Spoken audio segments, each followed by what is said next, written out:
cósmicas, mas forças biogênicas, aquelas não geram funções, só produzem fenômenos de ordem material. Estas criam funções e produzem, além dos fenômenos materiais, outros de natureza diversa, denominados vitais, elementos das funções orgânicas.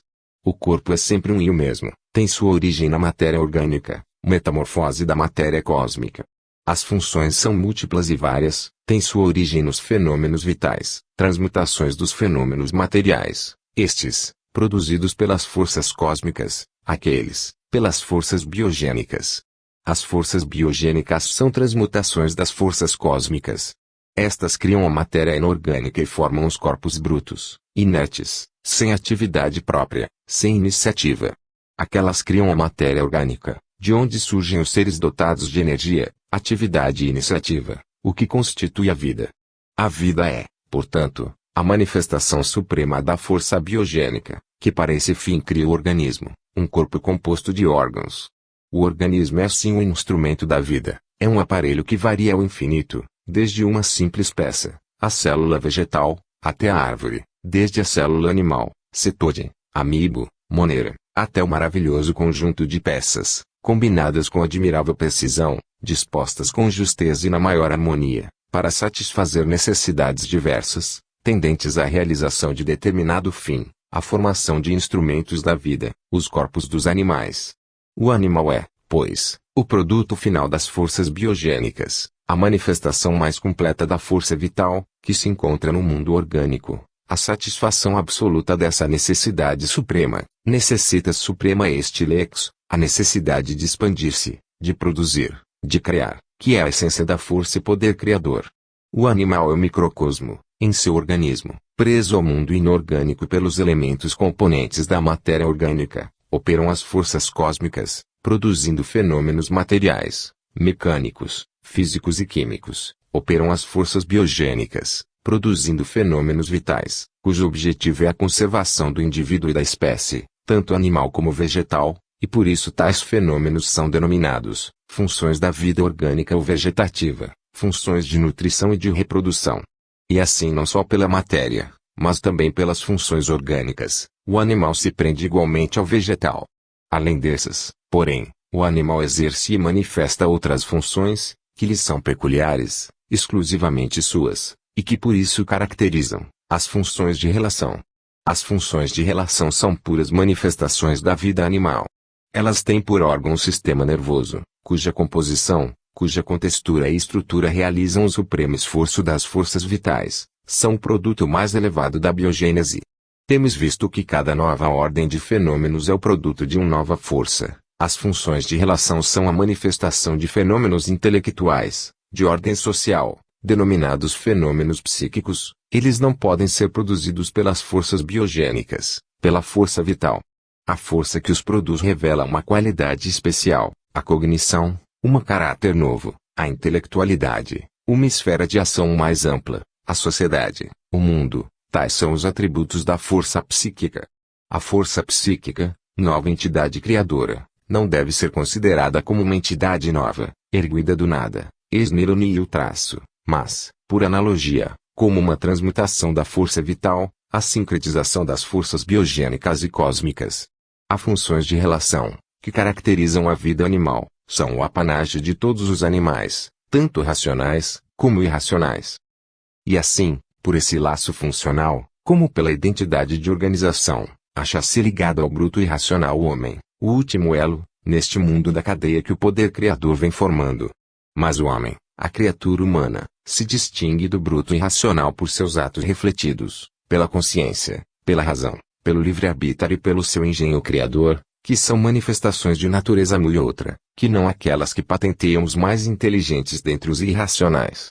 Esses fenômenos não podem ser produzidos pelas mesmas forças, que produzem aqueles que se observam nos outros seres. Eles devem ter uma outra causa, outra geratriz, porque cada ordem de fenômenos é o produto de uma nova força. Essa causa, essa geratriz, essa nova força é o que se chama alma humana. A alma humana é, portanto, a síncrese de todas as forças que operam no mundo, agem e criam. Ela é a suma potencial, a síntese das criações originadas do amor eterno, infinito, absoluto, Deus, grande foco. Eis aí a trajetória da força ab initio ad aeternum. O ciclo evolutivo está completo, até onde pode chegar a inteligência humana, armada com seu maravilhoso instrumento, a razão, que se deve chamar o criptoscópio. A nossa razão é de fato e incontestavelmente um criptoscópio, instrumento ou aparelho por meio do qual pode ver o invisível, o oculto, o que não está patente, porque, de fato, é pela razão que nós nos analisamos, que o nosso ser, o nosso espírito, se observa, se estuda, se vê. Criação da matéria. Hominis potestas ad Deus nihil. Nihil. A Terra é o antepenúltimo dos planetas, que constituem o sistema solar. O processo de sua criação deve ter sido o mesmo que o dos outros todos. No universo há e reina ordem, tudo se rege por leis invariáveis, a unidade por princípio, a variedade por fim, aquela é a substância, esta é forma. A astronomia tem demonstrado que todos os planetas têm a mesma origem, uma nebulosa, criaram-se e formaram-se do mesmo modo, segundo as mesmas leis e pelos mesmos processos, todos saíram da fotosfera solar. A expansibilidade, sob a ação perene do calórico, vencendo a atração, determinou, produziu a segregação de uma faixa da fotosfera, a mais exterior, que, segundo as leis de atração, coesão e polarização, formou um agregado cósmico, a que se denominou uma nebulosa, cuja evolução deu em resultado o primeiro planeta do sistema solar. E assim se formaram, indubitavelmente, todos os outros. No início, portanto, não existia, por ser absolutamente impossível, por ausência de todas as condições, ente algum, nem mesmo um simples corpo inorgânico. E pois, os corpos e tudo quanto hoje se encontra na Terra, aqui se criou, em virtude e por ação das potências e energias naturais, chamadas forças cósmicas, as quais não são outros senão o calórico que opera a polarização, esta que determinou a atração, e a afinidade, que é um modo particular de agir dessas três forças sincretizadas em uma, a qual cria substâncias inorgânicas. A nebulosa está em plena marcha evolutiva. Cria-se o planeta, fixa-se a órbita em que há de mover-se. A matéria cósmica constitutiva da nebulosa, expurgada dos átomos que constituíram a parte sólida e a parte líquida, forma a atmosfera terrestre. A Terra é um ovo. A atmosfera é a casca, a parte líquida é a clara, a parte sólida, a gema. Ora, o ovo é uma célula, a Terra é, pois, uma célula, cujo núcleo é a parte sólida, o blastema a parte líquida, a matéria cósmica é o protoplasma, o fluido universal, o éter, é o ambiente, o meio em cujo seio, a força das forças, o princípio eterno, infinito, absoluto, incompreensível, irredutível, age e opera as maravilhas da criação. Calórico, polarização, atração, afinidade são portanto os fatores do mundo inorgânico, que surgiu da matéria cósmica, porção desagregada da fotosfera solar. A análise da atmosfera revela a existência dos seguintes corpos: oxigênio, azoto, ácido carbônico e vapor de água. Encontram-se também na atmosfera emanações de diversas naturezas, gases, poeiras, matérias animais, vegetais e minerais, miasmas e outros eflúvios. A água é uma combinação do oxigênio com o hidrogênio, líquido denominado água é, pois, um produto químico, o protóxido de hidrogênio. Encontram-se porém nele, em solução ou suspensão, todos os corpos simples, em estado de liberdade e combinados. A água das fontes, a dos rios e lagos, e a dos mares, como a da chuva, é sempre o protóxido de hidrogênio, mas diferem todas entre si pelas substâncias que contêm em maior ou menos proporção, minerais, vegetais e animais. A Terra, a parte sólida ou núcleo do planeta, é o produto das combinações dos corpos simples, ou elementares, entre si, o oxigênio, hidrogênio, carbono, e todos quantos a química tem descoberto. Está criada a matéria inorgânica, formou-se o mundo mineral. As forças cósmicas continuam em atividade. No universo não há inércia, o movimento é incessante, perene. A atividade é essencialmente produtora, e as forças essencialmente ativas, agindo sobre a matéria inorgânica, criam a matéria orgânica. Criação da matéria orgânica. A crisálida tece o seu casulo, é um viaduto sobre o maior dos abismos. A metamorfose é a base da evolução.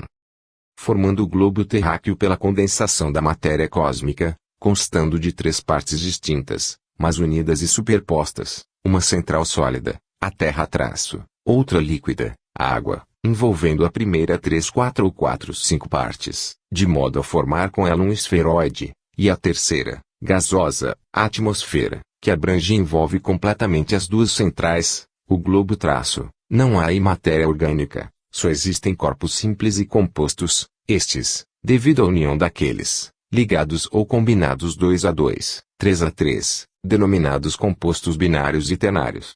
A água, por exemplo, é um binário, composto de dois simples, o hidrogênio e o oxigênio. A ganga, uma pedra porosa, cor de ferrugem, é um ternário, ferro, carbono e oxigênio. Não se encontra aí um só composto quaternário, isto é, uma combinação de 4 corpos simples em determinadas proporções, matéria orgânica. O que constitui a matéria orgânica, matéria dotada de vitalidade, mas ainda não organizada, não é outra coisa senão a combinação química de uns tantos corpos simples, carbono, hidrogênio, oxigênio e azoto, que são elementos da matéria inorgânica, e que se unem sob a ação de leis químicas. Mas é a sua combinação em certas condições, em certas e determinadas proporções, a começar pela do carbono com o oxigênio e o hidrogênio, que inicia a transição da matéria inorgânica para a orgânica. São esses primeiros compostos que encetam a metamorfose da matéria bruta em substância vital. Encontram-se no organismo, quer vegetal quer animal, estas substâncias, por isso denominadas orgânicas, e, entretanto, elas são meros compostos químicos, uns azotados, outros não. Os não azotados vegetais compõem-se de carbono, oxigênio e hidrogênio, e são a celulose, os amidos, a destrina, a goma, os açúcares, de cana, de beterraba, de frutos, de leite e glicose. Todos esses corpos, tão diferentes na aparência e por suas propriedades físicas e químicas, têm, entretanto, a mesma composição atômica. A causa, portanto, de sua diferença, a razão de ser do caráter particular de cada um, deve ser outra que não a combinação química, e não pode deixar de ser a sua constituição molecular, a disposição, o arranjo de suas moléculas, sua estrutura finalmente porquanto fora de relações das moléculas entre si, estrutura, e além dos elementos, os corpos simples, que entram na composição das substâncias, e fora o número de átomos com que cada corpo simples concorre para a criação de uma nova substância, não se descobrem, não se atina com outra causa, outra origem de suas qualidades físico-químicas. Os corpos graxos, a cera, as resinas, os óleos, que são produtos orgânicos, constam dos mesmos elementos, carbono, hidrogênio e oxigênio, tais são, a cânfora, a cerina, o timol, a miricina e outros. Os ácidos vegetais compõem-se dos mesmos elementos, o ácido málico, o tartárico, o cinâmico, o tânico, o oxálico, o fórmico. Como se vê, nestas três séries de corpos, constitutivos dos vegetais e seus produtos, a diferença se estabelece pelo predomínio de um dos três componentes sobre os outros. Assim, na primeira série predomina o carbono, na segunda, o hidrogênio, e na terceira, o oxigênio. As substâncias azotadas vegetais são as matérias corantes e os alcaloides. As matérias corantes, entre as quais prima a clorofila, são compostos quaternários. A clorofila é o aparelho por meio do qual se opera a metamorfose da matéria inorgânica em substância orgânica. É por ela, mediante a ação da luz, que os corpos minerais se desdobram e formam novas combinações, que constituem a matéria orgânica. Os alcaloides também são compostos de carbono, hidrogênio, azoto e oxigênio, que faltam alguns, por exemplo, a nicotina. Eles são bases orgânicas, que se encontram combinadas com ácidos orgânicos ou minerais. A análise quantitativa dos alcaloides mostra que sua composição difere muito da dos corpos não azotados. Assim, ao passo que a nicotina compõe-se de pequeno número de átomos de carbono, hidrogênio e azoto, e não contém oxigênio, a estricnina contém 2 átomos de oxigênio, 2 de azoto, 22 de carbono e 28 de hidrogênio. A solanina, alcaloide das solâneas. As substâncias não azotadas do reino animal são, como as do vegetal, hidrocarburetos, a matéria glicogênica e a glicose, que se encontram no fígado, no sangue e no quilo, a inosite, nos músculos, e o açúcar de leito, no leite, a destrina, no sangue e nos músculos dos herbívoros, e no manto dos tunicários, a celulose. Nas séries dos ácidos, que são numerosas, citamos os seguintes: ácido fórmico, acético, propiônico, butírico, valeriânico, caprílico, cáprico, palmítico, esteárico e oleico. Os três últimos destes ácidos, combinados com a glicerina que é um álcool triatômico, formam as gorduras animais, palmitina, estearina e oleína. A gordura humana é uma mistura de palmitina e oleína. A mistura da palmitina com a estearina produz a margarina. Elas se encontram em quase todos os órgãos, tecidos e líquidos do corpo humano. Encontra-se mais na massa encefálica e nos nervos um líquido oleaginoso, o ácido glicerofosfórico, a colesterina, que também se encontra no sangue e na bilis.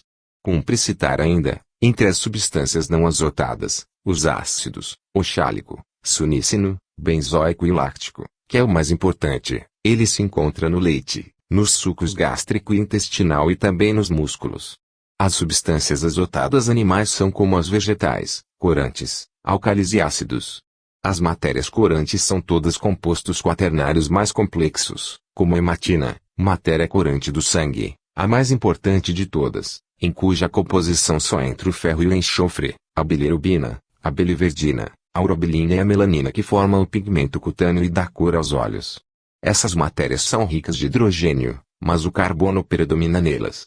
As substâncias alcalinas da economia animal são também compostos quaternários, não muito numerosos, cuja composição atômica é inferior à do grupo vegetal idêntico, isto é, o número de equivalentes ou átomos dos corpos simples, que a análise revela em cada uma delas, é muito menor do que aquele que o mesmo processo desvenda nos vegetais.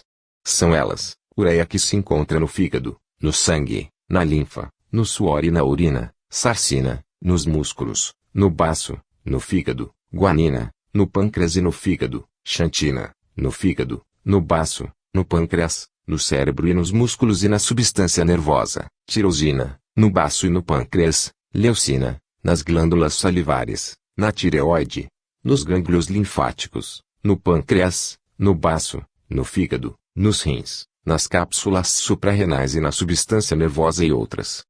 Como se vê, a composição dos álcalis, ou bases orgânicas de origem animal, não é idêntica à dos vegetais, não apresenta a mesma regularidade quanto à proporção dos componentes. O grupo dos ácidos é menos numeroso do que o dos álcalis, neles se nota mais regularidade na proporção dos componentes, e o número de átomos com que entra o oxigênio é sempre avultado. Entretanto, o elemento predominante é o hidrogênio, são eles, o oxalúrico, que se encontra na urina, o úrico, no sangue, nos pulmões, no fígado, no baço, no pâncreas, no cérebro e na urina dos herbívoros, inósico, no suco muscular, glicocólico e taurocólico, ambos na bilis e na urina. Além desses, encontra-se no organismo ácido sulfocianhídrico, na saliva parotidiana, cuja composição difere da de todos os outros. A análise química descobriu no suor e na urina uma substância sulfurosa que se denominou cistina, e nos pulmões e nos músculos, uma outra denominada taurina, e nos diversos líquidos, inclusive o esperma, duas substâncias fosforadas, a lecitina e o protagon que ainda não foi perfeitamente determinada sua notação química. Para completar a enumeração dos elementos que entram na constituição dos corpos, falta apenas indicar os corpos simples na sua totalidade, os ácidos e as bases inorgânicas, também chamadas óxidos, e os sais resultantes das combinações dos ácidos com os óxidos, e finalmente os albuminoides que são as verdadeiras substâncias orgânicas, as bases do organismo animal.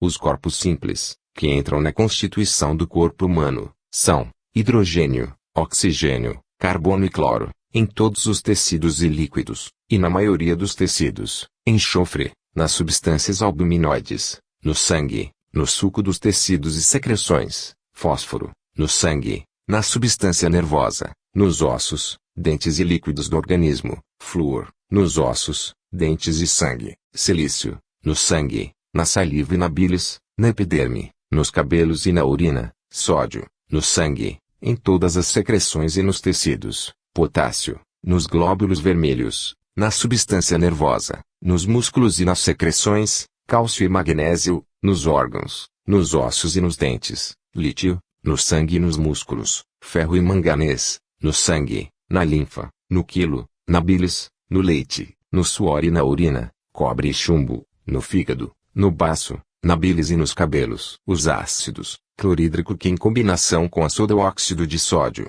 formam o cloreto de sódio, o chamado sal comum, tão abundante no mar, Se encontra por toda parte do organismo.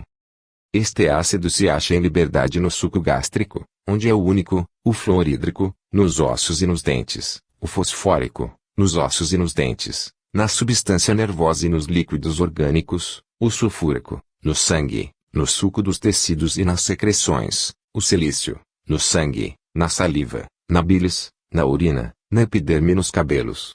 As bases ou óxidos são as combinações de um dos corpos simples, metal ou metaloide, com o oxigênio ou com o hidrogênio. A soda se encontra no sangue, na bilis, no suco pancreático e na urina. A potassa, nos glóbulos vermelhos, na substância nervosa, nos músculos, nos leite e na maioria das secreções. A cal, nos órgãos, nos ossos e nos dentes. A magnésia, nos líquidos orgânicos, nos ossos e dentes. A amônia, no sangue. Os albuminoides, também chamados princípios imediatos, são os corpos complexos, em cuja composição entram sempre o carbono, o hidrogênio, o oxigênio, o azoto e o enxofre. Eles são a base primordial dos organismos. Neles se geram as células, que formam os tecidos e todos os órgãos dos vegetais e dos animais. Os albuminoides são substâncias amorfas, incristalizáveis, e fermentescíveis, inodoras e inspiradas no estado normal, neutras, nem ácidas, nem alcalinas. Sob a ação dos ácidos e dos álcalis decompõem-se, o que também sucede, sendo abandonadas à ação dos agentes cósmicos, dando pela decomposição os seguintes produtos: ácidos, oxálico, acético, fórmico, valeriânico, fumárico e esparágico, corpos graxos voláteis, leucina, tirosina e amônia. Os principais são albumina do sangue, albumina do ovo, caseína, fibrina, vetelina, miosina, globulina, hemoglobina, sintonina, substância amiloide e peptonas. Dos albuminoides se derivam imediatamente os elementos dos tecidos orgânicos, a gelatina, que é a base do tecido conjuntivo e do ósseo, a condrina e a elastina, que são das cartilagens e outros tecidos elásticos, e a ceratina, dos tecidos epiteliais e substâncias córneas, os pelos, as unhas e o couro. Como se vê, a matéria, chamada orgânica, provém, nasce da reunião dos corpos simples, inorgânicos, carbono, hidrogênio, oxigênio e azoto com um átomo de enxofre ou fósforo e mais alguns outros, poucos, combinados entre si, em proporção definida, formando séries de corpos diversos, que se originam de um mesmo ponto de partida e se multiplicam quase infinitos, por ligeiras alterações quantitativas, ora de um ora de outro, de seus elementos componentes, e pela disposição ou agrupamentos de suas moléculas. Assim pois, são em número de 18 os corpos simples, que se encontram na constituição das substâncias orgânicas, substâncias que são matéria dos corpos, que têm crescimento limitado, cujo elemento constituinte tem uma forma variável, são pouco estáveis, de existência limitada, temporária e determinada. Estes são os atributos da matéria organizável, e dos corpos ou seres dotados do que se chama vitalidade, que é um modo de ser, de existir diverso do dos minerais ou corpos brutos. Mas, como, por que processo, a que causa se deve atribuir a criação da matéria orgânica? Vimos que os seus elementos constituintes são minerais, que se combinam, 2 a 2 ou em número de 3, nunca mais, para formar a diversidade, quase inumerável, dos corpos brutos, inorgânicas, cujos caracteres são, o crescimento ilimitado, a forma invariável e persistência ou duração indeterminada. Esses não são, como vimos, as condições de existência da matéria orgânica. Portanto, a causa originária, determinante, a geratriz, a força criadora da matéria orgânica, da substância capaz de, por sua variabilidade, formar órgãos, deve ter atributos, qualidades, caráter diferente do das forças físicas e químicas, afinidade atômica, atração molecular, que são por efeito, mero resultado da polarização. A polarização ou imanização é o fenômeno que se opera em certos corpos, por ação do ímã ou magneto, o que lhes dá a polaridade, isto é, orienta a vibração de seus átomos, em sentidos opostos, de modo a formar polos, bipartindo igualmente, a começar pela molécula, pelo átomo central, que se torna ponto neutro, tendo uma metade boreal e a outra austral. Explica-se assim e se compreende a afinidade atômica e atração molecular. Mas a propriedade imantadora, a faculdade de polarizar, não deve ser só do ímã, ela deve existir em muitos outros corpos, senão em todos, porque a eletricidade e o magnetismo, de que ela parece ser a manifestação, existem em todos os corpos, em maior ou menor proporção. Portanto, é lícito concluir destas considerações que todos os fenômenos físicos e químicos têm por causa originária polarização, que, por isso, é incontestavelmente o agente, o motor das combinações atômicas, e o laço, o elo que prende as moléculas constituintes dos corpos, no mundo inorgânico. Ora, no mundo orgânico, os fenômenos são os mesmos, isto é, dão-se composições e decomposições químicas, com a diferença de se efetuarem entre certos elementos, em número limitado, e sempre os mesmos, combinados diversamente. Mas o caráter, as qualidades, os atributos da substância, da matéria que resulta destas combinações, são muito outros, são completamente diferentes dos das combinações químicas, que formam a matéria inorgânica. Tais são, a viscosidade, o estado pastoso, nem sólido, nem líquido, a pouca estabilidade, ou diminuta coesão, o crescimento por intuscepção, e outros. E, pois, que assim é, a causa geratriz, originária, a força criadora da matéria orgânica, dessa substância que, por sua pouca estabilidade, é capaz de formar órgão, células e tecidos, posto que análoga, se não idêntica à polarização, deve ser de outra ordem e de categoria superior, sua energia, sua atividade, produz fenômenos mais variados, mais complexos do que as simples combinações químicas do mundo inorgânico, fenômenos que tendem a satisfazer necessidades de outra natureza, a criação da matéria orgânica, o protoplasma.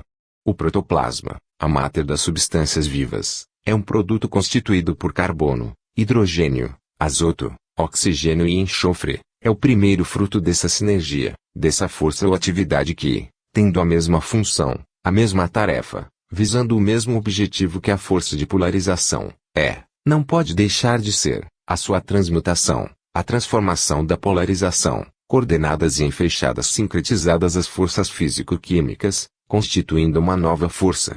Essa nova força é a fermentação, força fermentativa ou, em linguagem técnica, fermentividade.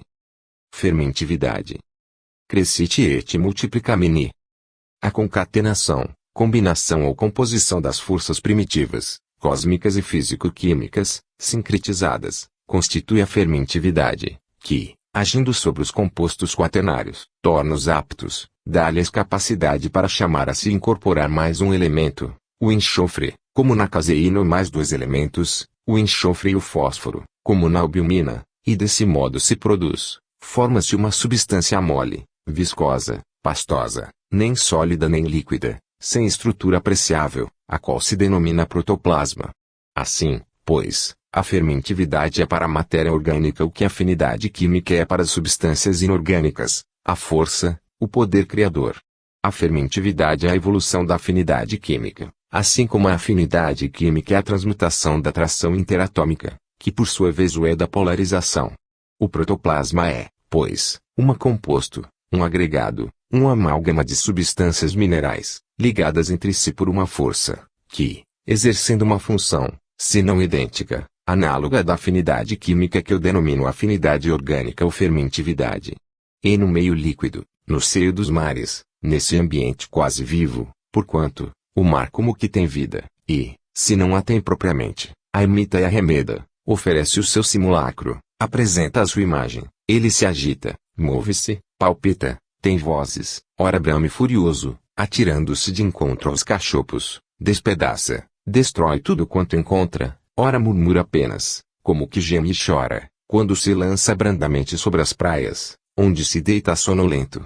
É no seio dos mares, disse e repito, onde primeiro se forma, e aparece essa matéria mole, viscosa, pastosa, nem sólida nem líquida, que se chama protoplasma, a matéria orgânica, a matéria vitalizada, o seio fecundo, onde se origina e nasce o germe da vida, a célula, essa matéria diferente de todas as outras até então existentes, essa matéria, cada uma de cujas moléculas representa a união de 5 elementos minerais, ligados entre si, em virtude e por efeito de uma atração, que não é simplesmente mecânica, como interatômica, nem também puramente química, como a que se denomina afinidade, mas que, por analogia de seus efeitos, deve se chamar, e eu a denomino, afinidade vital ou orgânica, essa matéria, matéria orgânica, O protoplasma é o casulo da crisálida, é o viaduto lançado sobre o maior dos abismos. Eis a matéria orgânica. Formação da célula. A célula é o pórtico da vida. Começa a individualização, a seleção, a coordenação. A constituição molecular do protoplasma, devido à presença do quinto elemento que lhe conferiu moleza e viscosidade, é a condição para a formação da célula. Em suspensão no meio líquido, em que se gerou, encontra-se o protoplasma sob a ação das forças gerais primitivas, mecânicas, físicas e químicas, indestrutíveis, permanentes, perenes, ação mecânica do calórico, ação física da atração, ação química da afinidade, e também sob o influxo de uma nova força resultante da conjugação ou síncrese das anteriores, predominando entre elas a afinidade, a qual por isso eu denominei afinidade orgânica. São, pois, essas forças que, agindo incessantemente, simultâneas e sinérgicas, se sincretizam na força vital para criar a célula. Entre duas correntes caloríferas, uma que sobe do centro da Terra, outra que desce no raio solar, uma porção de protoplasma se imanta, polariza-se, constituindo um centro de atração, outros e mais outros se formam, cada qual agindo sobre uma certa zona.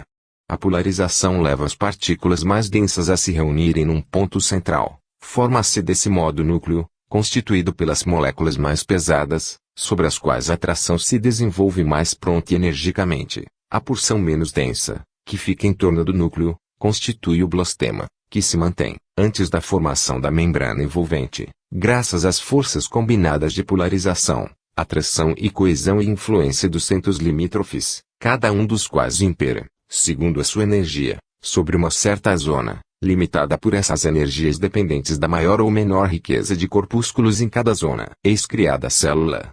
Como se vê, não foram outras senão as até aqui conhecidas, agindo sinergicamente, as forças eficientes da criação da célula, mas, esse fato, por sua natureza, não pode ser atribuído a nenhuma dessas forças, operando isoladas ou conjuntas, nem mesmo simultâneas, porém separadas. Ora, outras não existem além delas, portanto, para explicar tal fato, de modo consentâneo com a razão, lógica e satisfatoriamente, somos necessariamente levados a apelar para uma combinação ou disposição peculiar, a considerá-las reunidas, congregadas e sincretizadas em uma nova potência, cuja energia, virtude ou modo de agir, diverso e superior, justifica a sua existência distinta, que se designa pelo nome de força vital. A força vital, portanto, e a transformação, a transição por coordenação e síncrese das forças primitivas, e, agindo pelas suas componentes, como ficou exposto, ela cria a célula, o instrumento, o aparelho para a metamorfose da matéria orgânica. A célula é um corpúsculo microscópico de forma ordinariamente esférica ou oval, constituído por uma matéria mole, viscosa, mais ou menos densa, ora homogênea, ora granulosa, o blastema, apresentando no seu interior, encerrando ou envolvendo uma parte mais densa, um ponto escuro, o núcleo.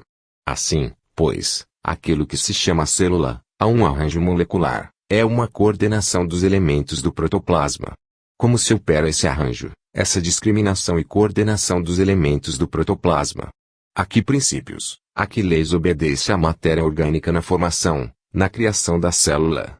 A lei de atração, os corpos se atraem reciprocamente, na razão direta de suas massas e na inversa do quadrado das distâncias, que os separam. A lei de polarização, toda molécula sob ação de calorias opostas, imantase. A lei de afinidade, dado o contato entre dois corpos de eletricidade diversa, eles se combinam para formar um novo corpo. A lei de coesão, os corpos são tanto mais estáveis, tanto mais inalteráveis, quanto menos complexos, são leis gerais a que a matéria obedece nas suas transformações. O princípio da individualização, oriundo da necessidade da divisão do trabalho, para regularização e aperfeiçoamento da função, rege toda a evolução, sem a qual não há progresso. A célula é o cadinho da evolução. Todo organismo, quer vegetal, quer animal, os tecidos e os órgãos, que os constituem, compõem-se de células. Eis o como, o porquê e para que se cria a célula. Tal qual se criaram os átomos, pela mesma razão e para o mesmo fim, elementos absolutamente invisíveis e irredutíveis da matéria, eles se reúnem, como vimos, em virtude da força de atração interatômica, que é feito da polarização, como demonstramos, e fundem-se, combinam-se, formando, constituindo todos os corpos do reino mineral, o mundo inorgânico. Seguindo as mesmas normas, e convertidas a polarização e atração em afinidade química, que é uma solicitação especial, porque, aqui, já não obedecem os componentes à mera orientação vibratória, que constitui a polarização simples, em virtude da qual dois átomos quaisquer se reúnem, mas, há uma solicitação de ordem superior, não simplesmente vibratória, mas química, dois elementos compostos diversamente, um eletropositivo, outro eletronegativo, ou um ácido e um óxido entram em combinação para constituir um corpo mais complexo, um sal. Aqui, a matéria obedece a uma outra necessidade, a uma necessidade de ordem mais elevada, a criação de corpos de grande estabilidade e resistência, como requer a função a preencher, a formação da crosta terrestre, composta de sólidos e líquidos. Surgiu depois a necessidade da criação da matéria orgânica, e com ela a formação da célula, o cadinho e retorta onde se opera a metamorfose das substâncias inorgânicas em matéria orgânica. Os corpos que têm a propriedade de modificar ou decompor as substâncias com que se acham em contato, sem sofrer alteração, são denominados fermentos, em química orgânica. Esse fenômeno é reprodução de fato análogo na química mineral, e se chama catálise. Ora, na química fisiológica ou bioquímica, observa-se o mesmo fenômeno, temos a repetição de fato idêntico, produzido pela célula. A célula, portanto, é um fermento, mas fermento fisiológico. Ela opera no seio dos albuminoides, como fermento químico sobre as substâncias fermentescíveis. Como fermento, que não é modifico em sua constituição, assim também a célula, quer vegetal, quer animal, não sofre alteração, e cresce, aumenta de volume e multiplica-se, exercendo ação catalítica sobre os líquidos em cujo seio se formou. O modo de crescimento da célula não é o mesmo que o do crescimento dos corpos brutos ou não constituídos de matéria vitalizada. Estes crescem, aumentam de volume por aposição, aqueles por intuscepção. Para o crescimento por aposição, uma molécula se reúne a outra, e outra, mais outra, todas da mesma natureza, idênticas todas. No crescimento por intuscepção, não é uma simples adição, mas consubstanciação, incorporação por absorção da molécula que se pôs em contato com a célula, a qual é aí consumida ou atravessa a camada periférica, e, penetrando no interior da célula, é do mesmo modo consumida ou assimilada. A assimilação é a primeira função vital, a função primordial, aquela por onde começa a vida, é o início de uma série de funções, que, surgindo na célula vegetal ou animal, se incrementam até o fastígio, a árvore, no reino vegetal, o homem, no reino animal. O que é a assimilação, como se opera, e que forças concorrem para a sua realização? É uma função simples, produto de operações complexas, devido a forças diversas, agindo sinergicamente, formada a célula, acha-se constituída uma individualidade, um centro de atividade, agindo em todos os sentidos, em virtude da força vital que o agita e impulsiona, força biogênica, sincretização das forças primitivas, mecânicas, físicas e químicas e fermentivas.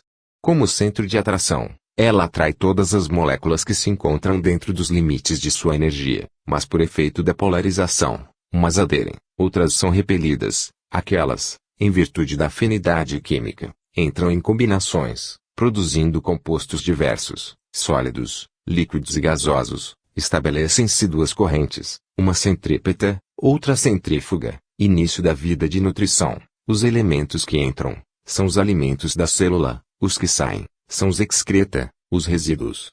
A célula cresce, desenvolve-se, e obedecendo às mesmas forças, em virtude das mesmas leis, multiplica-se por efeito da assimilação. A multiplicação das células promove, determina agrupamentos diversos, de que resultam as mais variadas combinações de formas, e com elas os diferentes tecidos de que se compõem os organismos, são fenômenos de individualização.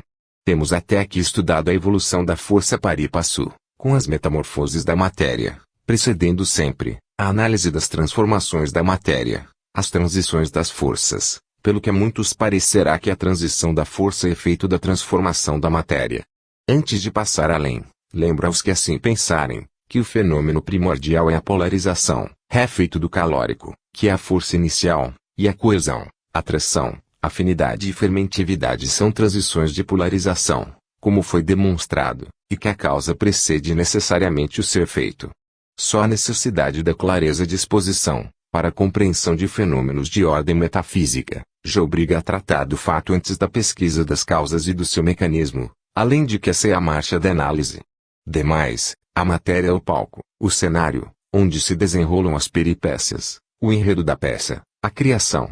Vimos que a polarização é efeito do calórico, ela produz atração, a coesão e afinidade química. Estas, reunidas e agindo sinergicamente, são a força vital, que cria uma substância de consistência diversa da de todas as outras, formadas até então, e a cria pela junção de mais um elemento aos quatro, sobre os quais vinham operando aquelas forças. A essa substância se denominou protoplasma, matéria orgânica em cujo seio se gera a célula, corpúsculo oval, germe, origem, início dos seres organizados, dos dois reinos da natureza, o vegetal e o animal, em que se manifesta a vida. No processo de formação da célula, como foi exposto, não agiram outras forças senão a polarização com os seus desdobramentos, atração, coesão, afinidade química. Assim pois são elas mesmas e não outras que, reunidas e sincretizadas, se convertem em força biogênica, força vital. A força vital é, portanto, a sincretização das forças primitivas, forças universais. Vamos acompanhá-la em sua evolução, e veremos como ela se desdobra em tantas forças secundárias, quantas são precisas para satisfazer as necessidades de seu desenvolvimento, as quais se convertem, por sincretização, em força psíquica, síntese suprema da vida na Terra. Tríade vital. Assimilatividade, motricidade e sensitividade.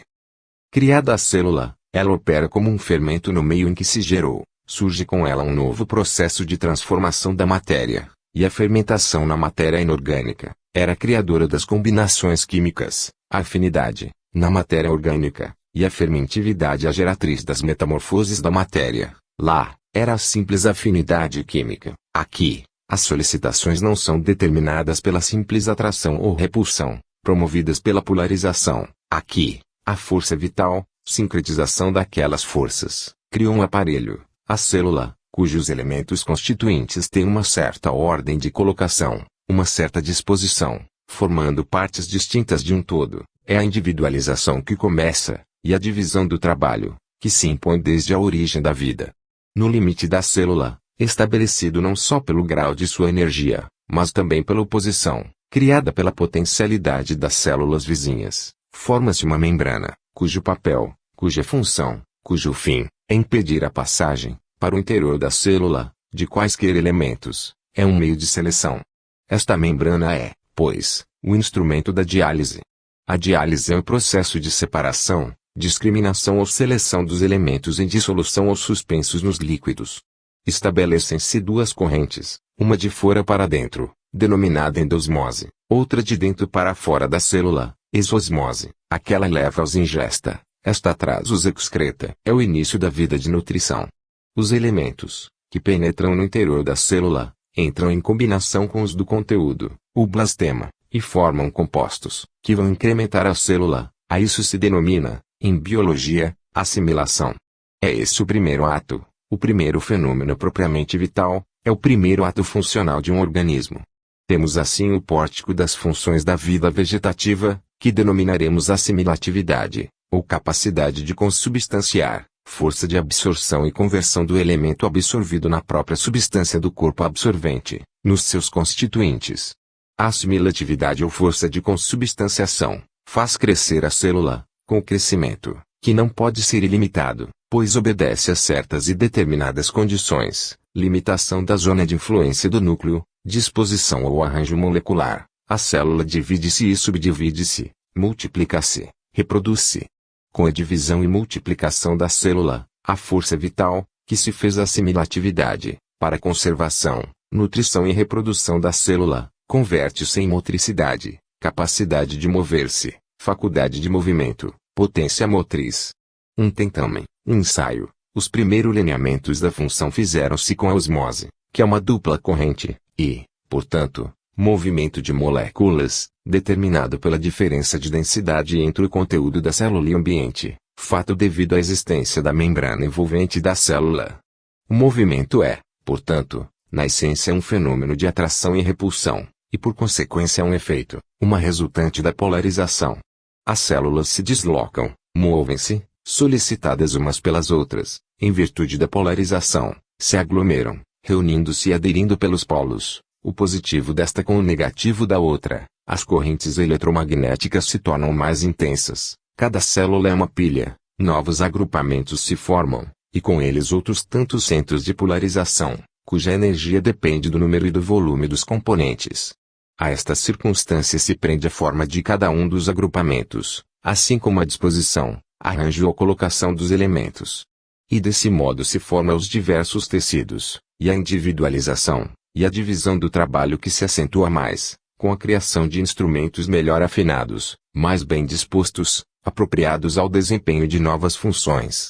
A disposição das células, em forma circular ao redor de um centro, prepara a contratilidade ou retratilidade, início do movimento de deslocação, para o qual também concorre a modificação do ambiente, modificação determinada pela absorção dos elementos assimiláveis, o que estabelece o enfraquecimento e a cessação da corrente endosmótica, ao passo que a isosmose continua, mantida pelos fenômenos bioquímicos, que se realizam no interior das células.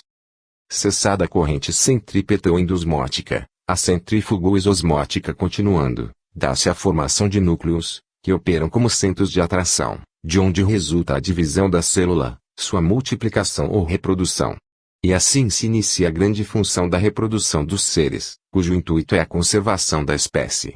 Como se vê, do que fica exposto, todas as funções, que constituem a vida orgânica de todos os seres, tanto vegetais como animais, se acham esboçadas na célula. A célula é o pórtico da vida. A função primordial, sem a qual a vida é impossível, a nutrição, começa por um processo quase puramente mecânico, a osmose, seguida de imbebição e transformação dos elementos auridos de um ambiente limitado, e assimilação dos produtos dessas metamorfoses químicas, de onde resulta o aumento de volume da célula, o seu crescimento por intuscepção, o que determina a formação de centros de atração no interior da célula, e, como consequência, a sua divisão ou fragmentação em tantas outras, quantos são os centros ou núcleos, que se constituíram.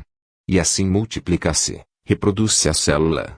A nutrição conserva o indivíduo, a reprodução conserva a espécie, esta função é a evolução daquela. A vida vegetativa toda termina aí o seu ciclo. Vejamos agora a gênese das funções animais, começando por notar, que a principal, aquela que precede todas as outras, serve-lhes de substratum, lhes dá origem, é a sua geratriz, o ponto de partida da vida animal, a sensitividade. A sensitividade, que há de converter-se em sensibilidade e depois em sentimentalidade, é a animalização da força vital, do mesmo modo que a assimilatividade foi a vegetalização, e a fermentividade foi a vitalização por crase, contração, e síncrese, passagem, transição, das forças físico-químicas, efeitos, modalidades, elas mesmas, da polarização, que a seu turno provém do calórico. Um ensaio de sensitividade já se nos revela na célula, antes mesmo de se estabelecer a diferença entre a célula vegetal e a que há de ser a geratriz do reino animal. Analisando detida e profundamente o processo da assimilação, nota-se a faculdade que a célula tem de discriminar ou escolher, entre os elementos atraídos, aqueles que podem ser assimilados. Essa discriminação, essa escolha é precedida dos seguintes fenômenos: os corpúsculos, obedecendo à lei da atração, aproximam-se da célula, se põem em contato com ela. Esse contato provoca ou determina uma vibração, que se transmite da membrana envolvente ao conteúdo, produzindo ondas, que o extinguem-se ou repercutem do centro para a periferia. No primeiro caso, o contato é simpático, a impressão homeopática, o elemento adere e é assimilado. No segundo caso, o contato é antipático, a impressão, alopática, o corpúsculo é repelido. Eis aí bem delineada, clara e vivamente desenhada a imagem da sensação, como se efetua no organismo mais complicado. Somente aqui, os traços são mais vigorosos, o colorido mais vivo. Há a diferença que se nota entre o esboço e a obra completa. Assim pois, a sensitividade, que é a primeira manifestação vital perceptível, começa na célula. O característico da animalidade, aquilo que destaca, separa, distingue o animal do vegetal é o movimento. O vegetal se fixa ao solo, prende-se a ele, estreitamente, de tal sorte que, muito raramente não morre onde nasceu. O animal não só não se fixa, Nem mesmo se prende ao território onde nasce, mas desloca-se, move-se, quase nunca se extingue onde primeiro viu a luz. O germe dessa função ou faculdade, que é privilégio da animalidade, se encontra na vibratilidade. É feito, como já vimos, da polarização aplicada a elementos cuja imantação ou força de atração não é tão enérgica como nos sólidos, nem tão fraca como nos fluidos, do que resulta a certa instabilidade, que cria o estado pastoso. É esse estado pastoso, com a sua viscosidade, a condição do movimento, o instrumento criado pela força vital para realizar o movimento. Assim pois, o movimento, ou melhor um ensaio, um tentamen, um vislumbre dele já existe no protoplasma, é contratilidade. E, se atender a que ele é, na origem, um efeito mecânico, não estaremos afastados da verdade, atribuindo a força primordial, o calórico. Dessa análise resulta que a nutrição, a sensibilidade, o movimento, a tripeça da vida, surge no protoplasma, sendo para notar que o movimento, distintivo da animalidade, vem de mais longe, surge antes da sensibilidade e esta vem primeiro que a nutrição, a qual, entretanto, é a base da vida. Nutrição, assimilatividade ou força de assimilação, sensibilidade, sensitividade ou força de percepção, movimento, motricidade ou força de deslocação, são desdobramentos da força vital, são os instrumentos postos a serviço da célula para o seu desenvolvimento. Desdobrada nessas três poderosas alavancas, a força vital cria vida vegetativa, trabalho preparatório para a obra de maior valor, andaime, escada para a construção de edifício destinado às mais altas funções. Durante o quartel desse exercício propiciatório, chamemo-la força fitogênica. Força biogênica. Formação dos seres. Se auto-ingenuite. O aparecimento dos vegetais e dos animais, na superfície da Terra, realiza-se, como se vai ver, do mesmo modo, pelos mesmos processos e em virtude das mesmas leis, sob cujo influxo surgiu, do seio da matéria cósmica, o reino mineral. O calórico produziu a polarização, esta é a base fundamental, a origem da atração, que agindo permanentemente constituiu a coesão, e todas reunidas, operando simultânea e sinergicamente, formam a afinidade química, que é a operária do reino mineral, a geratriz do mundo inorgânico.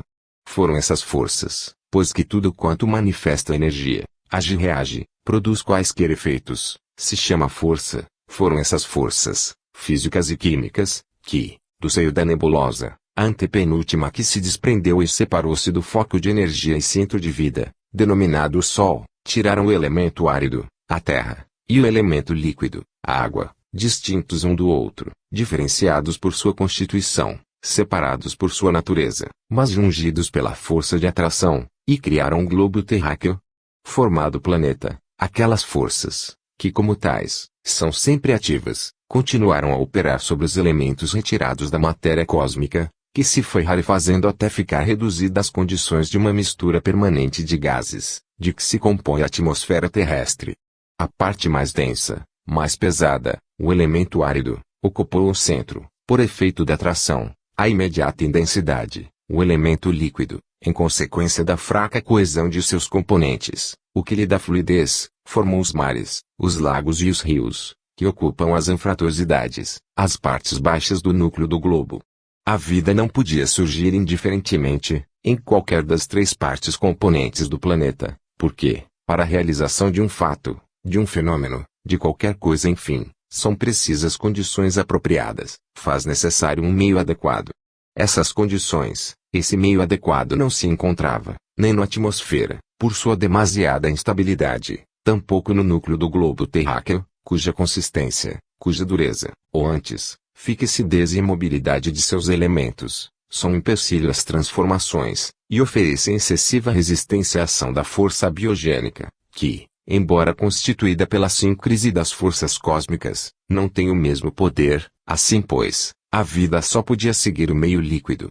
No seio vastíssimo das águas, sob o influxo das mesmas forças e em virtude das mesmas leis, formaram-se inumeráveis porções de matéria vitalizada, substância biogênica, o protoplasma dos filósofos naturalistas. As células, que se criaram em cada um desses laboratórios de vida, são em número infinito, mas iguais, idênticas todas, todas sem nenhum atributo, sem nenhuma qualidade que as distinga uma das outras.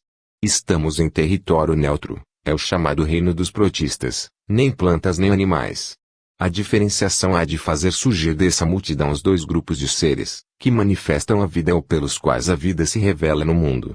Por um simples artifício, que resulta de uma ação química, se estabelece a diferenciação. As células de um grupo, agredidas por um raio de luz solar, se aquecem, se imanizam e atraem moléculas de ferro, cuja absorção, cuja assimilação confere ao protoplasma a propriedade, a faculdade geratriz do reino vegetal. Causas diversas, físicas, mecânicas, de origem eletromagnética, e outras concorrem para a realização de tal fato, a circunstância de se encontrarem, no meio em que flutua o protoplasma, átomos de ferro, e a disposição das células, aí geradas, cuja polarização desperta a sua afinidade para absorver e assimilar o ferro, são condições. As causas eficientes são atração e afinidade, as quais precede e cede a necessidade da criação do reino vegetal. Força fitogênica. Alma da planta. Todo vivente tem alma, a alma é o motor, a diretriz, o agente, o que preside. As células, que absorveram e assimilaram ferro, são a origem do reino vegetal, elas dão nascimento às algas, ponto de partida, tronco de onde saíram todas as plantas, que hoje se estendem, numa variedade quase infinita, por sobre a terra envolvendo-a num manto de verdura. As células, cuja disposição eletromagnética não lhes deu a afinidade necessária para a assimilação das moléculas de ferro, dão nascimento aos cogumelos, verdadeiros parasitas do reino vegetal. Eles não gozam da faculdade indispensável ao preparo do seu alimento, não podendo desdobrar ou decompor os compostos inorgânicos, que se encontram no seu ambiente, não só não se desenvolveriam, não se propagariam ou reproduziriam, como até mesmo se extinguiriam à míngua de nutrição. Caso estranho, inexplicável. Vegetais, eles o são incontestavelmente, nutrem-se, entretanto, como os animais, alimentam-se, absorvendo substâncias imediatamente assimiláveis. Coisa estupenda. Alimentam-se como animal, são fixos como vegetal, geram-se e vivem no seio de substâncias orgânicas ou materiais em decomposição, morrem onde nasceram. Admirável processo de diferenciação. Pela simples adição de uma molécula de ferro às moléculas de carbono, hidrogênio, azoto e enxofre, que reunidas e combinadas em certas proporções e dispostas de certo modo, constituem a matéria vitalizada, se cria o germe. Forma-se o início do mundo vegetal. Para a transição do mundo inorgânico para o orgânico, bastou a adição de uma molécula de enxofre. Para a criação do reino vegetal adiciona-se aos 5 elementos congregados e consubstanciados em uma nova entidade, o protoplasma, um único elemento, uma molécula de ferro, e forma-se e cria-se o instrumento, por meio do qual a célula, assim constituída, vai agir sobre o ambiente, decompondo os corpos inorgânicos, desdobrando-os e transformando-os em substâncias orgânicas. Admirável de simplicidade e de grandeza. A exposição do desenvolvimento do reino vegetal em sua marcha evolutiva, acompanhando a força vital em seus processos para a criação dos órgãos e aparelhos, mediante os quais realiza as operações, cada vez mais complexas, para satisfazer as necessidades que surgem de sua marcha ascendente, na formação dos degraus da escada por onde caminha para a perfeição. Além de não ser de absoluta necessidade para a demonstração da tese, a alma humana, o espírito é a evolução da força traço, seria longa e fastidiosa.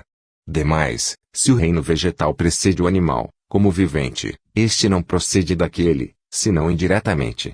O reino vegetal tem a sua razão de ser, como um modificador do meio cósmico, é o ensaio dos processos biogênicos.